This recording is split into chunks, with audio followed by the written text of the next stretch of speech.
नमस्कार साथियों, एक बार फिर से आप सभी का स्वागत है हमारे डिजिटल ग्रोथ फॉरम इन करंट स्टूडियो के अंदर। साथियों, उम्मीद करता हूँ आपकी तैयारी बेहतर चल रही है और हमारे द्वारा करवाए जा रहे प्रश्न आपकी तैयारी को और भी बेहतर बना रहे हैं। अगर आपको हमारे वीडियो पसंद आते हैं तो हमारे चैनल को जरूर सब्सक्राइब करें और अपने दोस्तों के साथ शेयर करें। चलिए शुरू करते हैं। आज का हमारा जो पहला प्रश्न है वो है, कंवरसैन लिफ्ट नहर का पुराना नाम क्या था?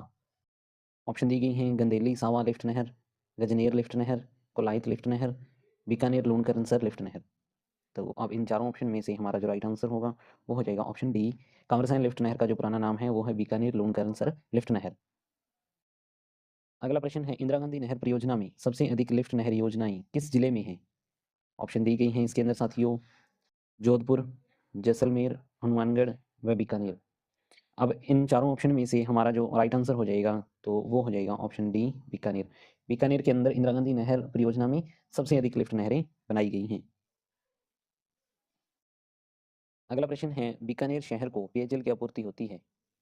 ऑप्शन दी गई हैं गंदेली सावा लिफ्ट नहर से, कंवरसैन लिफ्ट नहर से, फलोदी लिफ्ट नहर से व बागड़सर लिफ्ट नहर से। हमें बताना है कि बीकानेर शहर को पेयजल आपूर्ति कौन सी नहर से होती है। तो इन चारों ऑप्शन में से हमारा जो राइट आंसर होगा वो हो जाएगा ऑप्शन बी, कंवरसैन लिफ्ट नहर। बीकानेर जो शहर है उसको कंवरसैन लिफ्ट नहर से जल की आपूर्ति होती है। अगला प्रश्न है, इंदिरा गांधी नहर क्षेत्र विकास कार्यक्रम किसकी सहायता से चलाया जा रहा है? ऑप्शन दी गई हैं इसके अंदर हमें, रूस, ब्रिटेन, यूएसए, विश्व बैंक। अब इन चारों ऑप्शन में से हमारा जो राइट आंसर हो जाएगा तो वो हो जाएगा ऑप्शन डी, विश्व बैंक। इंदिरा गांधी नहर क्षेत्र का जो विकास कार्यक्रम है वो विश्व बैंक के द्वारा चलाया जा रहा है। अगला प्रश्न है, इंदिरा गांधी फीडर का उद्गम किस राज्य में है? हमें बताना है कि जो इंदिरा गांधी नहर है उसका जो उद्गम है वो किस राज्य में है। ऑप्शन दी गई हैं हरियाणा, पंजाब, राजस्थान व दिल्ली। अब इन चारों ऑप्शन में से जो राइट आंसर हो जाएगा हमारा तो वो हो जाएगा ऑप्शन बी, पंजाब। इंदिरा गांधी नहर जो फीडर है इसका उद्गम पंजाब राज्य से है और यह सतलज और ब्यास नदियों के संगम पर जो हरी के बैराज जो बांध बना हुआ है वहां से निकाली गई है। अगला प्रश्न है, इंदिरा गांधी नहर परियोजना का जनक किसे माना जाता है? ऑप्शन दी गई है महाराजा गंगा सिंह, जवाहरलाल नेहरू, कंवर सेन, गोविंद बल्लभ पंत। तो इन चारों ऑप्शन में से हमारा जो राइट आंसर हो जाएगा वो हो जाएगा ऑप्शन सी, कंवर सेन। इंदिरा गांधी नहर का जो जनक है वो कंवर सेन को बोला जाता है। अगला प्रश्न है, हरि के बैराज कब बनकर तैयार हुआ? ऑप्शन दी गई हैं 1952-53 ईस्वी, 1953-54 ईस्वी, 1954-55 ईस्वी व 1955-56 ईस्वी। तो इन चारों ऑप्शन में से हमारा जो राइट आंसर होगा वो हो जाएगा ऑप्शन ए, 1952-53 ईस्वी के अंदर हरि के बैराज बनकर तैयार हुआ था और यह पंजाब राज्य के अंदर है और सतलज और ब्यास नदियों के संगम पर बनाया गया है। अगला प्रश्न है, रावी और ब्यास के पानी में राजस्थान के हिस्से के लिए अंतर्राष्ट्रीय समझौता कब हुआ? ऑप्शन दी गई हैं 1950 ईस्वी, 1955 ईस्वी, 1960 ईस्वी, 1965 ईस्वी। तो इन चारों ऑप्शन में से हमारा जो राइट आंसर होगा वो हो जाएगा ऑप्शन बी, 1955 ईस्वी के अंदर रावी और ब्यास नदियों के पानी के लिए राजस्थान के हिस्से के अंतर्राष्ट्रीय समझौता हुआ। अगला प्रश्न है, हरि के बैराज से निकलने वाली प्रमुख नहर निम्न में से कौन सी है? ऑप्शन दी गई हैं भाखड़ा, गंग नहर, नंगला व इंदिरा गांधी फीडर। तो आपको पता है हरि के बैराज से नहर निकाली गई है जो वो है इंदिरा गांधी फीडर। तो हमारा राइट आंसर हो जाएगा डी ऑप्शन।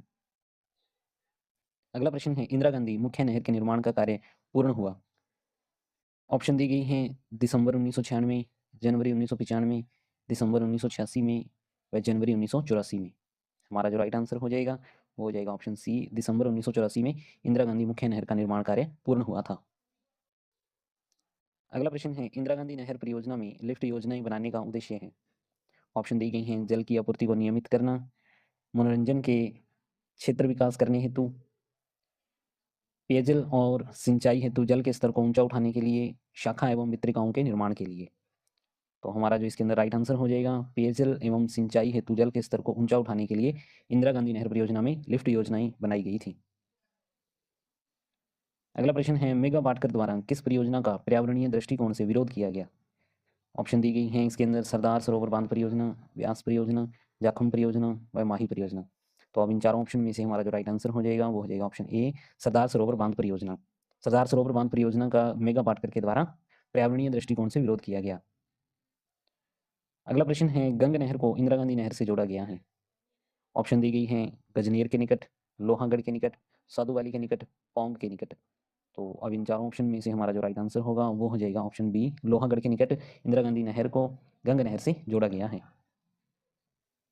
अगला प्रश्न है, चूरू जिले के 175 गांवों को लिफ्ट नहर से पेयजल की आपूर्ति होती है। हमें बताना है कि कौन सी लिफ्ट नहर से पेयजल आपूर्ति होती है। तो ऑप्शन दी गई हैं कंवरसैन लिफ्ट नहर, गंदेली सावा लिफ्ट नहर, बांगड़सर लिफ्ट नहर व गजनेर। तो इन चारों ऑप्शन में से हमारा जो राइट आंसर होगा वो होगा गंदेली सावा लिफ्ट नहर, जिससे चूरू जिले के 175 गांवों को पेयजल की आपूर्ति होती है।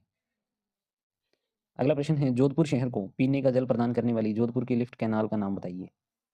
ऑप्शन दी गई हैं Mahatma Gandhi lift canal, Rajiv Gandhi lift canal, Guru Jambheshwar lift canal, Veer Tejaji lift canal. तो इन चारों ऑप्शन में से हमारा जो राइट आंसर हो जाएगा वो हो जाएगा option B, Rajiv Gandhi lift canal, जिससे जोधपुर शहर को पेयजल आपूर्ति होती है। अगला प्रश्न है, निम्न में से कौन सा क्षेत्र इंदिरा गांधी नहर से लाभान्वित होगा। ऑप्शन दी गई हैं उत्तर पश्चिमी, दक्षिण, दक्षिण पश्चिम व संपूर्ण राजस्थान। तो हमारा इसके अंदर जो राइट आंसर हो जाएगा वो हो जाएगा उत्तर पश्चिम क्षेत्र, जो इंदिरा गांधी नहर से लाभान्वित है। अगला प्रश्न है, इंदिरा गांधी नहर से सर्वप्रथम जल कब छोड़ा गया। ऑप्शन दी गई हैं इसके अंदर 1 जनवरी 1987, 26 जनवरी 1987, 2 अक्टूबर 1987, 14 नवंबर 1987।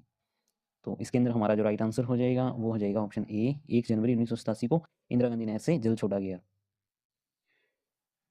अगला प्रश्न है, कथन दिया गया है राजस्थान के पश्चिमी मरुस्थलीय जिलों में आजकल भरपूर खाद्यान्न फसलें उत्पन्न होती हैं। इसका कारण है कि इंदिरा गांधी नहर से जैसलमेर और बाड़मेर जिलों में सिंचाई की सुविधा प्रदान कर दी है। हम अब निम्नलिखित कथनों में से हमें सही कथन का चुनाव करना है। अब ऑप्शन ए दी गई है कथन सही है व कारण भी सही है। ऑप्शन बी है कथन गलत है व कारण भी गलत है। ऑप्शन सी है कथन सही है व कारण गलत है। ऑप्शन डी है कथन गलत है व कारण सही है। तो इन चारों ऑप्शन में से हमें जो राइट आंसर हो जाएगा हमारा वो हो जाएगा कथन सही है व कारण भी सही है। कथन अगर सही है, जैसे राजस्थान के पश्चिमी मरुस्थलीय जिलों में भरपूर खाद्यान्न की फसलें उत्पन्न होती हैं क्योंकि इंदिरा गांधी नहर से जैसलमेर और बाड़मेर जिलों में सिंचाई सुविधा प्रदान कर दी है। तो हमारा राइट आंसर हो जाएगा ऑप्शन ए, कथन व कारण दोनों सही हैं। अगला प्रश्न है, निम्न पर विचार करें। ऑप्शन ए दी गई है हमें, द्वितीय चरण में 5112 किलोमीटर लंबी वितरिकाओं का निर्माण किया गया है। वह ऑप्शन दूसरी दी गई है, इंदिरा गांधी नहर का अंतिम छोर गडरा रोड है। तो सही कुट है, हमें बताना है कि कौन सा कुट सही है। ऑप्शन दी गई हैं केवल एक सही है, केवल दो सही है, दोनों असत्य हैं, व एक व दो दोनों सही हैं। तो हमारा जो राइट आंसर हो जाएगा इसके अंदर वो हो जाएगा ऑप्शन डी, ऑप्शन एक व ऑप्शन दो दोनों ही सही हैं। अगला प्रश्न और आज का हमारा जो आखिरी प्रश्न है वो है, निम्न पर विचार करो। इंदिरा गांधी नहर संपूर्ण राज्य में सिंचाई के लिए जल उपलब्ध करवाती है। ऑप्शन दो है, इस नहर से सर्वाधिक लाभान्वित जिला बीकानेर है। सही कुट का चयन करना है हमें। ऑप्शन दी गई हैं केवल एक, केवल दो, एक व दो, व इनमें से कोई नहीं। तो इंदिरा गांधी नहर का जो जल है वो संपूर्ण राज्य में सिंचाई के जल के लिए उपलब्ध करवाती है। ये ऑप्शन गलत हो जाएगा हमारा, क्योंकि इंदिरा गांधी नहर ओनली उत्तर पश्चिम क्षेत्र के अंदर ही है, जबकि पूरे राजस्थान के अंदर नहीं है। इस नहर से सर्वाधिक लाभान्वित जिला बीकानेर है। ये सही हो जाएगा क्योंकि बीकानेर के अंदर सर्वाधिक लिफ्ट कैनाल है जो बनाई गई है इंदिरा गांधी नहर से। तो हमारा जो राइट आंसर हो जाएगा वो हो जाएगा ऑप्शन बी, केवल दो।